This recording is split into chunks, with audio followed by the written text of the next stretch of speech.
بسم الله الرحمن الرحیم. السلام علیکم. زه یم درون خان او تاسو ټول ته په خیر راغلی یم. راځئ زمانه په کمنټونو کې چې یو څو کسانو ډیر زیات تپوسونه کړي دي د هغې جواب په جمع ورکو او ستاسو د مخې د کمنټونه تاسو ته ریډ کوم هم چې دوی سوی یو روډ دی او دا سویم پیره ده چې دی په هر ویډیو باندې دا کمنټ کوي او دی وایي یاره په ټینیټس باندې ویډیو وکړه. نو روډ جانه داسې حساب دی که نه، ټینیټس کې داسې چل کېږي چې زموږ د غوږ نه دي درې حصې دي، یو ته وایي اوټر ایر بهرنی، یو ته وایي میډل منځنی، یو ته وایي انر ایر. صحیح شو؟ د اواز د دې بهر نه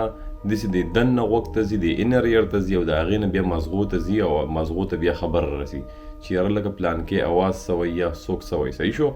خو دا انر ایر نه دی، په دې انر ایر کې دننه سیلز موجود دی، هغې ته وایي کوکلیر سیلز. نو په هغه کوکلیر سیلز کې اکثر خرابي راشي یا د یو انفیکشن د زخم د وجې نه یا چې د انجري د وجې نه څوک خوږ شي یا څه نورو بیماریانو د وجې نه، نو هغه اواز چې کم انر ایر ته راځي نو هغه بیا مغزو ته په دومره ښه طریقه باندې نه رسي. نو مغزه دا سوچ کوي چې ښه یار ما ته اواز نه راځي، کیدای شي زما دا والیوم سلو وي، نو دی خپل والیوم وچ په وچه سیوا کړي. د هغې د وجې نه په دې غوږ کې دا بزینګ او دا رینګینګ او لکه څه اواز یم نه هوتا باندې هسې سوینګار او څه د باندې لګي. نو دا زیات کر په دغه حالاتو کې کېږي. د دې اوس ډېر شی وجوهات کیدای شي ته یو وجه نشي راټینګولی، دا بیا ډیپینډ کوي چې لکه سړی مریض وګوري چې یاره هغه ته څه مسله ده، د هغه هسټري والي نو بیا یې پته لګي. ښه، نو بل یو ورور تپوس کوي او دا کمنټ په اردو کې کړی دی. زه تاسو ټول ته ریکویسټ کوم چې زما اردو دومره ښه نه ده، زما ریډینګ هم دومره ښه نه دی، نو تاسو کوشش کوئ چې د خپل کمنټونه یا په پښتو کې یا په انګلیش کې لیکئ، ځکه په اردو کې بیا ماته په هغې په پړاوالو کې هم مسله وي او په جواب ورکولو کې راته هم مسله وي. نو بخښنه غواړم. خو دا رول وایي میں فریش جوس کا شوقین ہوں، کیا آم اور کیلا مکس جوس نقصان دہ ہے؟ او بیا د بس د اردو زه نشم ویلی، خو لکه دا خبره کړې ده وایي چې جوس مکس ته څکلی شي فرش که نه شي او د دې څه نقصان شته که نشته دی. نو ګوره ورجانه په اسانه ژبه کې درته وایم چې ته مکس جوس بالکل څکلی شي چې هغه د فرش صحیح فروټونه وي، لکه صحیح میوه وي او چې ته څه بازاري جوس نه یا د ډبو والا جوس نه، ته بالکل استعمالولی شي، د دې هېڅ مسله هم نه کوي. ته دغه شانتې د ام او د کیلې تپوس کړی دی، ته بالکل د مکس جوس استعمال کولی شي، دا هېڅ فرق نه کوي. خو ته به دا سوچ کوي چې چاته شوګر وي نو هغه له پکار ده چې بیا لکه دا ډېر خواږه چې کوم میوې دي لکه ام شو یا دغه شانتې کیله شوه یا دغه شانتې ډېر خوږ شلتالو شو، نو دا دې خلکو له بیا نه ښه. اوس که چاته شوګر نشته دی، ډیابیټس ورته نشته دی، نو تاسو بالکل دغه مکس جوس څکلی شئ، استعمال یې کولی شئ، هېڅ فرق هم نه کوي. ښه، بل یو ورور د سعودي عرب نه دی، دا ډېر اوږد کمنټ کړی دی او دا هم په اردو کې دی، خو راځئ زه کوشش کوم ستاسو د مخې پڑھاؤں. دی وہی ہم سعودی عرب میں رہتے ہیں، ہمارا مسئلہ یہ ہے کہ ہم بہت زیادہ سوچتے رہتے ہیں، خاص طور پر اگر رات کے وقت گھر سے کوئی چھوٹی سی خبر آ جائے، معمولی بات ہو تو وہ بہت ہمارے ذہن میں مسئلے چلتے رہتے ہیں، نیند بہت آ رہی ہوتی ہے مگر دماغ سونے سے نہیں رکتا،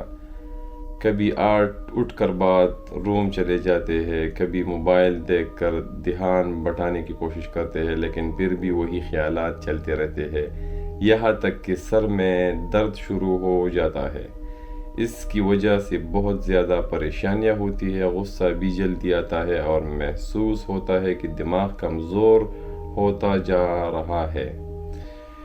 خو ورورجان ستا په مسله زه پوه یم، داسې حساب دی که نه چې کله انسان په مسافرۍ کې او بیا صرف کار روزګار کوي او خپل پیسو ګټلو یا د کور د خلکو سپورټ سره یې کار چې یاره صرف دغه وکړمه، بیا په دې کې ډېر خلک چې که نه هغه صرف کار روزګار ته شي او ځان له د سره ټایم نه ورکوي، نه د ملګرو سره میلاوېدل شو، نه چې ته بهر ته چکر لګول شو یا چې ته د خپل یو ورځ نیمه نه انجوی کوي، نو د هغې د وجې نه ستاسو په مغزو باندې ډېر زیات بوج راشي او چې کله هم په مغزو باندې بوج راشي نو بیا انسان چې دی هغه وړوکې مسلې ورته غټ مسلې ښکاري، ځکه د هغه ذهن چې هغه په سټرس کې په انزایټي کې هغه ریلیکس نه وي، نو چې څه وړوکې مسله ورته راشي نو هغه بیا سوچ او فکر کوي او ډېر زیات تنګوي چې یاره دی به اوس څه کوم، او لکه هغه مسلې ته دومره صبر نشي کولی، هغه مسله به دومره غټه یي هم نه، وړوکې مسله یي خو ده ته به سمه غټه مسله ښکاري. بله خبره دا ده چې په سر درد راتله شو یا دی وایي چې یاره زه بار بار ستړی کېږم بار بار راله خوب راځي نو هم دا دغه وجه ده چې تا ته سټرس دی ستا مازغه ستا نه ډېره زیاته انرژي راکاږي د هغې د وجې نه ته ستړی فیل کې ستا وجود ته دومره انرژي نه رسي هغه زیاته انرژي ستاسو نه ستاسو مازغه راکاږي نو تاسو په دې سچویشن کې داسې چل کولی شئ چې ګورئ ځان له سټرس مه ورکوئ ځان له لږ ټایم ورکوئ چې ته له ملګرو سره کښېنئ چې ته په چکر باندې کله ناکله وځئ چې ته لږ اکسرسایز شروع کوئ څه هیلدي اکټیویټیز شروع کوئ ډېر زیات یوازې په کمره کې یا په خپل دیره کې کېناستل نه یي ښه صحت له دغه شانتې که ستاسو بیا هم د دې سره ګزاره نه کېږي هیلدي خوراک شروع کوئ لکه پروټین خوراکونه چرګ دی خوړو مهی چوله شو پړل پی چته دغه شانتې که داسې هم یو سړی نه کوي نو بیا د ویټامین D3 یا د ویټامین B12 سپلیمنټ شروع کړي چې کم مغزو دپاره زموږ د نروز دپاره ډېر زیات ښه دي او زه ټولو خلکو ته یم کوشش کوئ چې تاسو ته کله د دې کمی نو دغه ویټامین D3 یا ویټامین B12 دا په هفته کې 3 ورځې استعمالوئ او 4-5 ورځې د چوټي کوئ نو انشاءالله د دې سره به ستاسو منټلي هیلث ډېر زیات ښه کېږي